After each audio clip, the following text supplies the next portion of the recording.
জুমার দিনে আমি 3টা আমলকে বেশি গুরুত্ব দিই। 1 নাম্বার হচ্ছে সূরাতুল কাহফ, যেটা আপনাকে মাসিহুদ দাজ্জাল থেকে বাঁচাবে। 2 নাম্বার বেশি থেকে বেশি দরুদ পড়া, এই দিন দরুদ পেশ করা হয় নবী সাল্লাল্লাহু আলাইহি ওয়াসাল্লামের কাছে।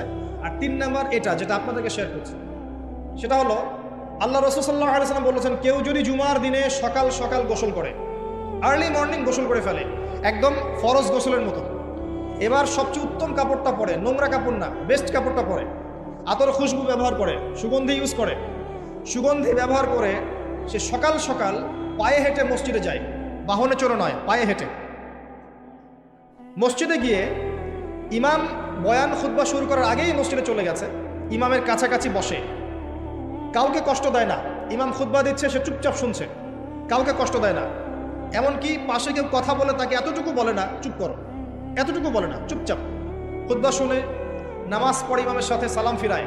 নবী সাল্লাল্লাহু আলাইহি ওয়াসাল্লাম বলছেন, এই যে প্রতি পদক্ষেপ হেঁটে এসেছে, প্রত্যেক পদক্ষেপের বিনিময়ে 1 বছরের নফল নামাজ, 1 বছরের নফল রোজা নেকি দেয়া।